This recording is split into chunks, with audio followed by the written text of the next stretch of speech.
Hello everyone. आज की इस वीडियो में हम सॉल्व करने वाले हैं एसएससी जेईई प्रीलिम एग्जाम्स के 2004 से लेकर 2018 तक के क्वेश्चन। आज की टॉपिक होगी clay mineral and soil structure. तो चलिए शुरू करते हैं। Hey there. Subscribe to my channel. And also press this bell icon. हमारा क्वेश्चन है क्वेश्चन लेस सॉइल। तो क्वेश्चन लेस सॉइल क्या होता है उसके बारे में पहले डिस्कस करते हैं, उसके बाद हम ऑप्शन में आते हैं।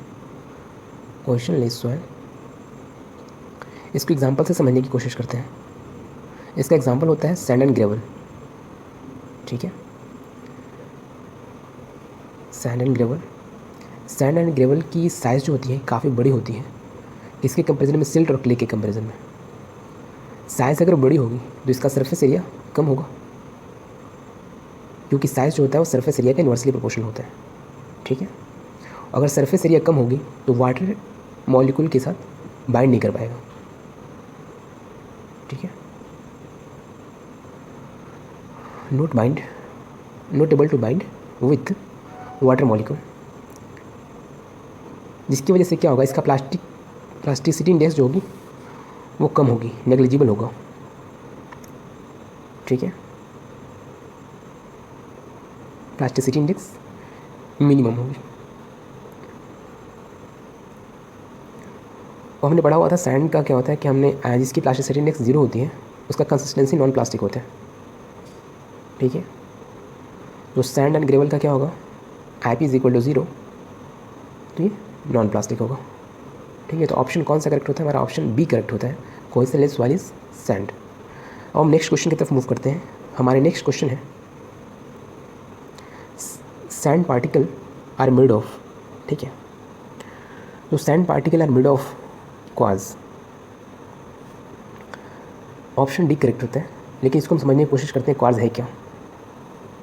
ठीक है, क्वार्ट्ज के बारे में जानते हैं। Most common component of sand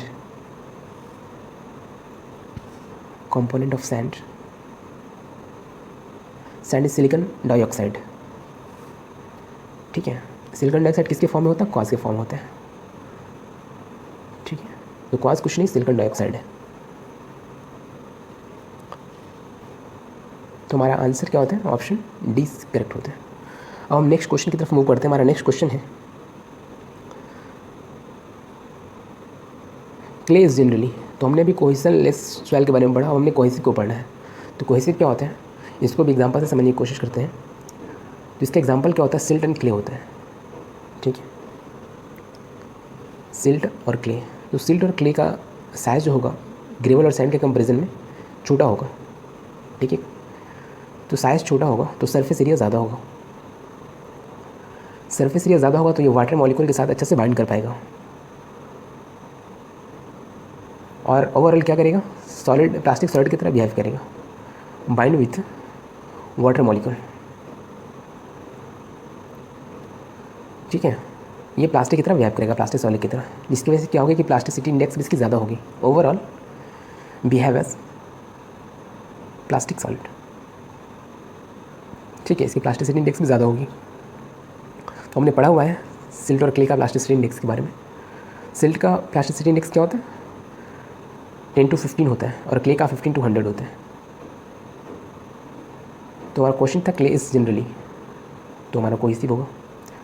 silt क्या होगा, 10 to 15, और क्ले जो होगा हमारा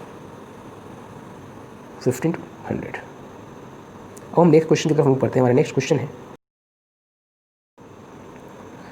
विच of the following bonding is responsible to combine the silica gibbsite sheet in kaolinites से इन क्ले मिनरल।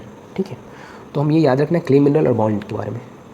हम कुछ मिनरल के बारे में नाम लिखते हैं, कॉलोनाइट, एलाइट और मोंटमोरिलोनाइट। तो ये मिनरल जब भी डिस्कस किया जाएगा तो इस बॉन्ड के बारे में हमें याद रखनी है। कैलोनाइट में क्या होगा, हाइड्रोजन बॉन्ड जो सबसे स्ट्रॉन्गेस्ट बॉन्ड होती है। एलाइट में क्या होता है, आयोनिक बॉन्ड, आई बॉन्ड। और मोंटमोरिलोनाइट में डब्ल्यू बॉन्ड यानी विक वाटर बॉन्ड, ये सबसे स्ट्रॉन्गेस्ट होता है। क्वेश्चन में पूछ भी रहा था यही।